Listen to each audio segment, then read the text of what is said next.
Sonnets from the Portuguese. By Elizabeth Barrett Browning. Chapter 1. I thought once how Theocritus had sung of the sweet years, the dear and wished-for years, who each one in a gracious hand appears, to bear a gift for mortals, old or young. And, as I mused it in his antique tongue, I saw, in gradual vision through my tears, the sweet, sad years, the melancholy years, those of my own life, who by turns had flung a shadow across me. Straightway I was, where, so weeping, how a mystic shape did move behind me, and drew me backward by the hair. And a voice said in mastery, while I strove, "Guess now who holds thee." "Death," I said. But there the silver answer rang, "Not death, but love." Chapter 2. But only 3 in all God's universe have heard this word thou hast said, himself, beside thee speaking, and me listening, and replied.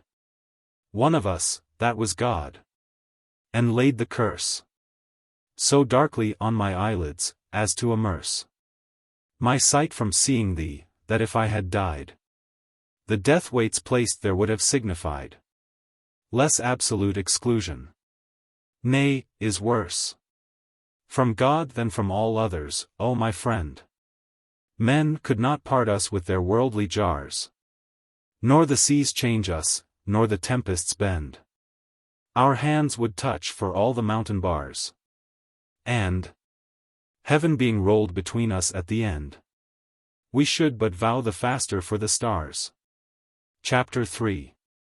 Unlike are we, unlike, O princely heart, unlike our uses and our destinies. Our ministering 2 angels look surprise on one another, as they strike athwart their wings in passing. Thou, bethink thee, art a guest for queens to social pageantries, with gazes from 100 brighter eyes than tears even can make mine, to play thy part of chief musician. What hast thou to do with looking from the lattice lights at me, a poor, tired, wandering singer, singing through the dark, and leaning up a cypress tree? The chrism is on thine head, on mine, the dew, and death must dig the level where these agree. Chapter 4. Thou hast thy calling to some palace floor, most gracious singer of high poems, where the dancers will break footing, from the care of watching up thy pregnant lips for more. And dost thou lift this house's latch too poor for hand of thine? And canst thou think and bear to let thy music drop here unaware, in folds of golden fullness at my door? Look up and see the casement broken in, the bats and owlets builders in the roof. My cricket chirps against thy mandolin. Hush! Call no echo up in further proof of desolation. There's a voice within that weeps as thou must sing, alone, aloof. Chapter 5. I lift my heavy heart up solemnly, as once Electra her sepulchral urn, and, looking in thine eyes, I overturn the ashes at thy feet. Behold and see what a great heap of grief lay hid in me, and how the red wild sparkles dimly burn through the ashen grayness. If thy foot in scorn could tread them out to darkness utterly, it might be well perhaps. But if instead thou wait beside me for the wind to blow the grey dust up, those laurels on thine head, O my beloved, will not shield thee so that none of all the fires shall scorch and shred the hair beneath. Stand further off then. Go. Chapter 6. Go from me. Yet I feel that I shall stand henceforth in thy shadow, never more alone upon the threshold of my door. Of individual life, I shall command the uses of my soul, nor lift my hand serenely in the sunshine as before, without the sense of that which I forbore. Thy touch upon the palm, the whitest land. Doom takes to part us, leaves thy heart in mine, with pulses that beat double. What I do, and what I dream include thee, as the wine must taste of its own grapes. And when I sue God for myself, he hears that name of thine, and sees within my eyes the tears of two. Chapter 7. The face of all the world is changed, I think, since first I heard the footsteps of thy soul move still, oh, still, beside me, as they stole betwixt me and the dreadful outer brink of obvious death, where I, who thought to sink, was caught up into love, and taught the whole of life in a new rhythm, the cup of dole God gave for baptism, I am fain to drink, and praise its sweetness, sweet, with thee anear. The names of country, heaven, are changed away, for where thou art or shalt be, there or here. And this lute and song, loved yesterday, the singing angels know, are only dear, because thy name moves right in what they say. Chapter 8. What can I give thee back, O liberal and princely giver, who hast brought the gold and purple of thine heart, unstained, untold, and laid them on the outside of the wall, for such as I to take or leave withal, in unexpected largesse? Am I cold, ungrateful, that for these most manifold high gifts, I render nothing back at all? Not so, not cold, but very poor instead. Ask God who knows. For frequent tears have run the colors from my life, and left so dead and pale a stuff, it were not fitly done to give the same as pillow to thy head. Go farther. Let it serve to trample on. Chapter 9. Can it be right to give what I can give? To let thee sit beneath the fall of tears, as salt as mine, and hear the sighing years re-sighing on my lips renunciative, through those infrequent smiles which fail to live, for all thy adjurations? Oh, my fears, that this can scarce be right. We are not peers, so to be lovers, and I own and grieve that givers of such gifts as mine are, must be counted with the ungenerous. Out, alas! I will not soil thy purple with my dust, nor breathe my poison on thy Venice glass, nor give thee any love, which were unjust. Beloved, I only love thee. Let it pass. Chapter 10. Yet, love, mere love, is beautiful indeed, and worthy of acceptation. Fire is bright. Let temple burn, or flax. An equal light leaps in the flame from cedar plank or weed. And love is fire. And when I say at need, I love thee, mark, I love thee, in thy sight, I stand transfigured, glorified aright, with conscience of the new rays that proceed out of my face toward thine. There's nothing low in love, when love the lowest, meanest creatures, who love God, God accepts while loving so. And what I feel, across the inferior features of what I am, doth flash itself, and show how that great work of love enhances natures. Chapter 11. And therefore if to love can be desert, I am not all unworthy. Cheeks as pale as these you see, and trembling knees that fail to bear the burden of a heavy heart, this weary minstrel life that once was girt to climb Aornus, and can scarce avail to pipe now gainst the valley nightingale. A melancholy music, why advert to these things? O beloved, it is plain, I am not of thy worth nor for thy place. And yet, because I love thee, I obtain from that same love this vindicating grace, To live on still in love, and yet in vain. To bless thee, yet renounce thee to thy face. Chapter 12. Indeed this very love which is my boast, and which, when rising up from breast to brow, doth crown me with a ruby large enow, to draw men's eyes and prove the inner cost. This love even, all my worth, to the uttermost. I should not love withal, unless that thou hadst set me an example, shown me how. When first thine earnest eyes with mine were crossed, and love called love. And thus, I cannot speak of love even, as a good thing of my own. Thy soul hath snatched up mine all faint and weak, and placed it by thee on a golden throne. And that I love, O soul, we must be meek, is by thee only, whom I love alone. Chapter 13.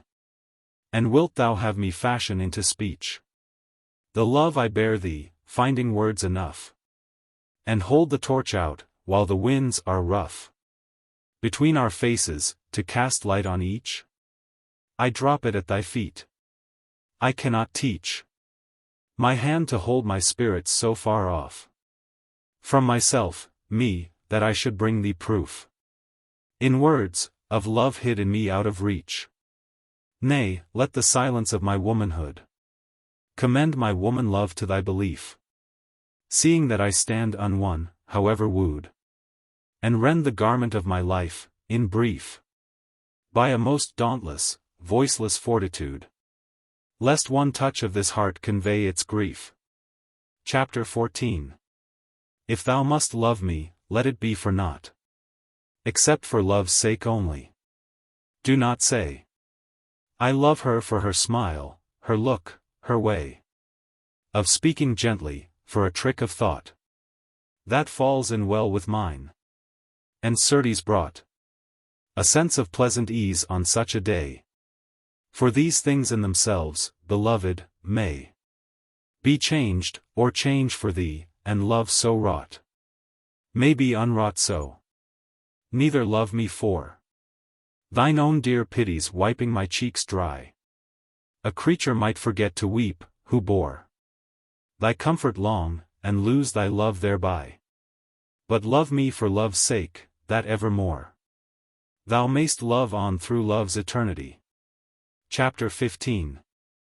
Accuse me not, beseech thee, that I wear too calm and sad a face in front of thine. For we two look two ways, and cannot shine with the same sunlight on our brow and hair. On me thou lookest with no doubting care, as on a bee shut in a crystalline. Since sorrow hath shut me safe in love's divine, and to spread wing and fly in the outer air were most impossible failure, if I strove to fail so. But I look on thee, beholding, besides love, the end of love, hearing oblivion beyond memory, as one who sits and gazes from above over the rivers to the bitter sea. Chapter 16. And yet, because thou overcomest so, because thou art more noble and like a king, thou canst prevail against my fears and fling thy purple round me, till my heart shall grow too close against thine heart henceforth to know how it shook when alone. Why, conquering may prove as lordly and complete a thing, in lifting upward as in crushing low, and as a vanquished soldier yields his sword to one who lifts him from the bloody earth. Even so, beloved, I at last record. Here ends my strife. If thou invite me forth, I rise above abasement at the word. Make thy love larger to enlarge my worth. Chapter 17. My poet, thou canst touch on all the notes God set between his after and before, and strike up and strike off the general roar of the rushing world's a melody that floats in a serene air purely. Antidotes of medicated music, answering for mankind's forlornest uses, thou canst pour from thence into their ears. God's will devotes thine to such ends, and mine to wait on thine. How, dearest, wilt thou have me for most use? A hope, to sing by gladly? Or a fine, sad memory, with thy songs to interfuse? A shade, in which to sing, of palm or pine? A grave, on which to rest from singing? Choose. Chapter 18. I never gave a lock of hair away to a man, dearest, except this to thee, which now upon my fingers thoughtfully I wring out to the full brown length, and say, take it. My day of youth went yesterday. My hair no longer bounds to my foot's glee, nor plant I it from rose or myrtle tree, as girls do, any more, it only may now shade on two pale cheeks, the mark of tears, taught drooping from the head that hangs aside, through sorrow's trick. I thought the funeral shears would take this first, but love is justified. Take it thou, finding pure, from all those years, the kiss my mother left here when she died. Chapter 19. The soul's Rialto hath its merchandise. I barter curl for curl upon that mart, and from my poet's forehead to my heart receive this lock which outweighs argosies, as purply black as erst to Pindar's eyes. The dim purpureal tresses gloomed athwart the 9 white muse brows. For this counterpart, the bay-crown's shade, beloved, I surmise, still lingers on thy curl, it is so black. Thus, with a fillet of smooth kissing breath, I tie the shadows safe from gliding back, and lay the gift where nothing hindereth, here on my heart as on thy brow, to lack no natural heat till mine grows cold in death. Chapter 20. Beloved, my beloved, when I think that thou wast in the world a year ago, what time I sate alone here in the snow, and saw no footprint, heard the silence sink, no moment at thy voice, but link by link, went counting all my chains as if that so they never could fall off at any blow, struck by thy possible hand, why? Thus I drink of life's great cup of wonder. Wonderful never to feel thee thrill the day or night, with personal act or speech, nor ever cull some prescience of thee with the blossoms white thou sawest growing. Atheists are as dull, who cannot guess God's presence out of sight. Chapter 21. Say over again, and yet once over again, that thou dost love me, though the word repeated should seem a cuckoo song, as thou dost treat it. Remember, never to the hill or plain, valley and wood, without her cuckoo strain, comes the fresh spring in all her green completed. Beloved, I, amid the darkness greeted by a doubtful spirit voice, in that doubt's pain, cry, speak once more, thou lovest. Who can fear too many stars, though each in heaven shall roll? Too many flowers, though each shall crown the year? Say thou dost love me, love me, love me, toll the silver iterants, only minding, dear, to love me also in silence with thy soul. Chapter 22. When our two souls stand up erect and strong, face to face, silent, drawing nigh and nigher, until the lengthening wings break into fire. At either curved point, what bitter wrong can the earth do to us, that we should not long be here contented? Think. In mounting higher, the angels would press on us, and aspire to drop some golden orb of perfect song into our deep, dear silence. Let us stay rather on earth, beloved, where the unfit, contrarious moods of men recoil away, and isolate pure spirits, and permit a place to stand and love in for a day, with darkness and the death hour rounding it. Chapter 23. Is it indeed so? If I lay here dead, wouldst thou miss any life in losing mine? And would the sun for thee more coldly shine, because of grave damps falling round my head? I marveled, my beloved, when I read thy thought so in the letter. I am thine. But, so much to thee? Can I pour thy wine, while my hands tremble? Then my soul, instead of dreams of death, resumes life's lower range. Then, love me, love. Look on me, breathe on me. As brighter ladies do not count it strange, for love, to give up acres and degree. I yield the grave for thy sake, and exchange my near sweet view of heaven for earth with thee. Chapter 24. Let the world's sharpness like a clasping knife shut in upon itself and do no harm. In this close hand of love, now soft and warm. And let us hear no sound of human strife.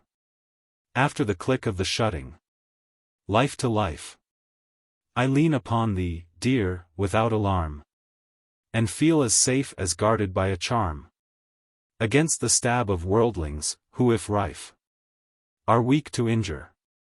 Very whitely still, the lilies of our lives may reassure their blossoms from their roots, accessible alone to heavenly dews that drop not fewer, growing straight, out of man's reach, on the hill.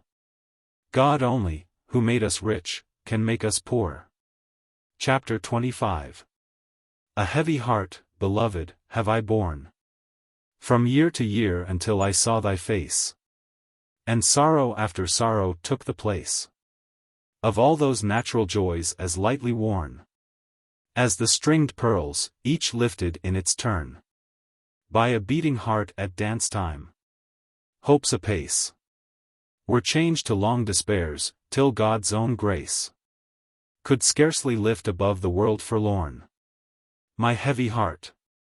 Then thou didst bid me bring, and let it drop adown thy calmly great deep being. Fast it sinketh, as a thing which its own nature does precipitate, while thine doth close above it, mediating betwixt the stars and the unaccomplished fate. Chapter 26. I lived with visions for my company, instead of men and women, years ago, and found them gentle mates, nor thought to know a sweeter music than they played to me. But soon their trailing purple was not free of this world's dust, their lutes did silent grow, and I myself grew faint and blind below their vanishing eyes. Then thou didst come, to be, beloved, what they seemed, their shining fronts, their songs, their splendors, better, yet the same, as river water hallowed into fonts, met in thee, and from out thee overcame my soul with satisfaction of all wants, because God's gifts put man's best dreams to shame. Chapter 27. My own beloved, who hast lifted me from this drear flat of earth where I was thrown, and in betwixt the languid ringlets blown a life breath, till the forehead hopefully shines out again, as all the angels see before thy saving kiss. My own, who camest to me when the world was gone, and I who looked for only God, found thee. I find thee, I am safe, and strong, and glad, as one who stands in dewless asphodel, looks backward on the tedious time he had in the upper life. So I, with bosom swell, make witness, here, between the good and bad, that love, as strong as death, retrieves as well. Chapter 28. My letters, all dead paper, mute and white, and yet they seem alive and quivering against my tremulous hands which loose the string, and let them drop down on my knee tonight. This said, he wished to have me in his sight once, as a friend, this fixed a day in spring, to come and touch my hand, a simple thing, yet I wept for it. This, the paper's light. Said, dear, I love thee, and I sank and quailed. As if God's future thundered on my past. This said I am thine, and so its ink has paled. With lying at my heart that beat too fast. And this, O love, thy words have ill availed. If what this said I dared repeat at last. Chapter 29. I think of thee. My thoughts do twine and bud about thee, as wild vines about a tree. Put out broad leaves, and soon there's naught to see, except the straggling green which hides the wood. Yet, O my palm tree, be it understood, I will not have my thoughts instead of thee, who art dearer, better.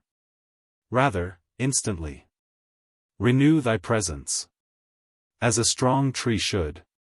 Rustle thy boughs and set thy trunk all bare, and let these bands of greenery which ensphere thee drop heavily down, burst, shattered, everywhere.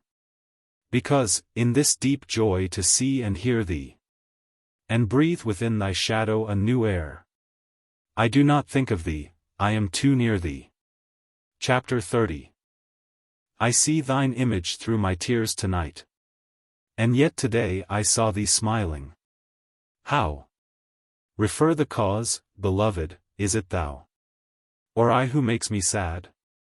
The acolyte, amid the chanted joy and thankful rite, may so fall flat, with pale insensate brow, on the altar stare. I hear thy voice and vow, perplexed, uncertain, since thou art out of sight. As he, in his swooning ears, the choir's amen. Beloved, dost thou love? Or did I see all the glory as I dreamed, and fainted when too vehement light dilated my ideal for my soul's eyes? Will that light come again, as now these tears come, falling hot and real? Chapter 31. Thou comest. All is said without a word. I sit beneath thy looks, as children do, in the noon sun, with souls that tremble through their happy eyelids from an unaverred, yet prodigal inward joy. Behold, I erred in that last doubt, and yet I cannot rue the sin most, but the occasion, that we two should for a moment stand unministered by a mutual presence. Ah, keep near and close, thou dove-like help, and when my fears would rise, with thy broad heart serenely interpose.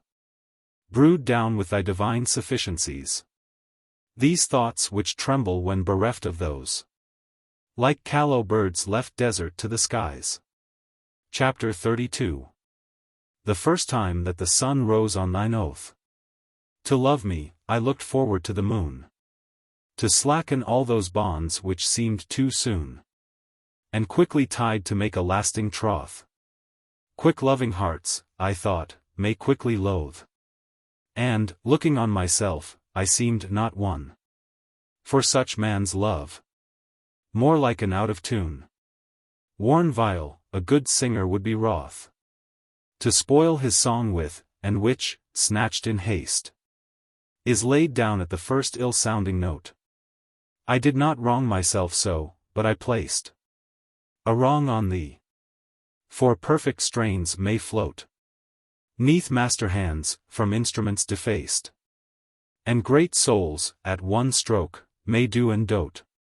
Chapter 33. Yes, call me by my pet name. Let me hear the name I used to run at, when a child, from innocent play, and leave the cowslips plied, to glance up in some face that proved me dear. With the look of its eyes, I miss the clear, fond voices, which, being drawn and reconciled into the music of heavens undefiled, call me no longer. Silence on the bier, while I call God, call God. So let thy mouth be air to those who are now exanimate. Gather the north flowers to complete the south, and catch the early love up in the late. Yes, call me by that name, and I, in truth, With the same heart, will answer and not wait. Chapter 34. With the same heart, I said, I'll answer thee. As those, when thou shalt call me by my name. Lo, the vain promise is the same, the same. Perplexed and ruffled by life's strategy? When called before, I told how hastily I dropped my flowers or break off from a game, to run and answer with the smile that came at play last moment, and went on with me through my obedience. When I answer now, I drop a grave thought, break from solitude. Yet still my heart goes to thee, ponder how. Not as to a single good, but all my good. Lay thy hand on it, best one, and allow that no child's foot could run fast as this blood. Chapter 35. If I leave all for thee, wilt thou exchange and be all to me?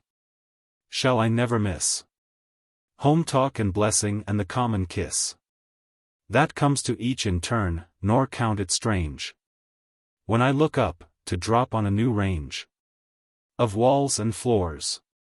Another home than this? Nay, wilt thou fill that place by me which is filled by dead eyes too tender to know change?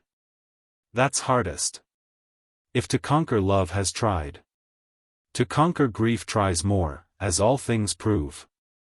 For grief indeed is love and grief beside. Alas, I have grieved so I am hard to love. Yet love me, wilt thou? Open thy heart wide, and fold within the wet wings of thy dove. Chapter 36. When we met first and loved, I did not build upon the event with marble. Could it mean to last, a love set pendulous between sorrow and sorrow? Nay, I rather thrilled, distrusting every light that seemed to gild the onward path, and feared to overlean a finger even. And, though I have grown serene and strong since then, I think that God has willed a still renewable fear, O love, O troth, lest these enclasped hands should never hold this mutual kiss drop down between us both, as an unknown thing, once the lips being cold, and love, be false. If he, to keep one oath, must lose one joy, by his life star foretold. Chapter 37. Pardon, oh, pardon, that my soul should make of all that strong divineness which I know. For thine and thee, an image only so formed of the sand, and fit to shift and break. It is that distant years which did not take thy sovereignty, recoiling with a blow, have forced my swimming brain to undergo their doubt and dread, and blindly to forsake thy purity of likeness and distort thy worthiest love to a worthless counterfeit. As if a shipwrecked pagan, safe in port, his guardian sea god to commemorate, should set a sculptured porpoise, gills a snort, and vibrant tail, within the temple gate. Chapter 38. First time he kissed me, he but only kissed the fingers of this hand wherewith I write, and ever since, it grew more clean and white. Slow to world greetings, quick with its, oh, list. When the angels speak, a ring of amethyst I could not wear here, plainer to my sight than that first kiss. The second passed in height the first, and sought the forehead, and half missed, half falling on the hair. Oh, beyond meed! That was the chrism of love, which love's own crown, with sanctifying sweetness, did precede. The third upon my lips was folded down in perfect, purple state. Since when, indeed, I have been proud and said, my love, my own. Chapter 39. Because thou hast the power and own'st the grace to look through and behind this mask of me, against which, years have beat thus blanchingly with their reins, and behold my soul's true face. the dim and weary witness of life's race. Because thou hast the faith and love to see, through that same soul's distracting lethargy, the patient angel waiting for a place in the new heavens, because nor sin nor woe, nor God's infliction, nor death's neighborhood, nor all which others viewing, turn to go, nor all which makes me tired of all, self-viewed. Nothing repels thee, dearest, teach me so to pour out gratitude, as thou dost, good. Chapter 40. Oh, yes. They love through all this world of ours. I will not gainsay love, called love forsooth. I have heard love talked in my early youth. And since, not so long back but that the flowers then gathered, smell still. Mussulmans and GRs throw kerchiefs at a smile, and have no ruth for any weeping. Polypheme's white tooth slips on the nut, if after frequent showers the shell is over smooth, and not so much will turn the thing called love, aside to hate, or else to oblivion. But thou art not such a lover, my beloved. Thou canst wait through sorrow and sickness, to bring souls to touch, and think it soon when others cry, too late. Chapter 41. I thank all who have loved me in their hearts, with thanks and love from mine. Deep thanks to all who paused a little near the prison wall, to hear my music in its louder parts, ere they went onward, each one to the marts, or temple's occupation, beyond call. But thou, who, in my voices sink and fall, when the sob took it, thy divinest arts' own instrument didst drop down at thy foot, to hearken what I said between my tears. Instruct me how to thank thee. Oh, to shoot my soul's full meaning into future years, that they should lend it utterance, and salute love that endures, from life that disappears. Chapter 42. My future will not copy fair my past. I wrote that once, and thinking at my side, my ministering life angel justified the word by his appealing look upcast. To the white throne of God, I turned at last, and there, instead, saw thee, not unallied to angels in thy soul. Then I, long tried by natural ills, received the comfort fast, while budding, at thy sight, my pilgrim's staff gave out green leaves with morning dews impearled. I seek no copy now of life's first half. Leave here the pages with long musing curled, and write me new my future's epigraph. New angel mine, unhoped for in the world. Chapter 43. How do I love thee? Let me count the ways. I love thee to the depth and breadth and height my soul can reach, when feeling out of sight, for the ends of being and ideal grace. I love thee to the level of everyday's most quiet need, by sun and candlelight. I love thee freely, as men strive for right. I love thee purely, as they turn from praise. I love thee with the passion put to use in my old griefs, and with my childhood's faith. I love thee with a love I seem to lose. With my lost saints, I love thee with the breath, smiles, tears, of all my life. And, if God choose, I shall but love thee better after death. Chapter 44.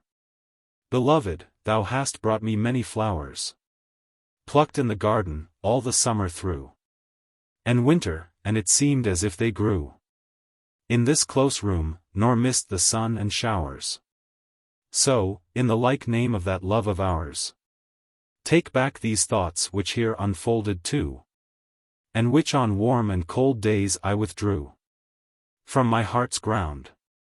Indeed, those beds and bowers be overgrown with bitter weeds and rue, and wait thy weeding, yet here's eglantine, here's ivy. Take them, as I used to do. thy flowers, and keep them where they shall not pine. Instruct thine eyes to keep their colors true. And tell thy soul their roots are left in mine. How do you find this book? Any thoughts about the book or the author? Any suggestion for improvement? Please take a moment to share your thoughts in a comment. If you like it, share it with your friends who might enjoy it as well. Subscribe to keep in touch. Visit CompleteAudiobooks.com for more quality content.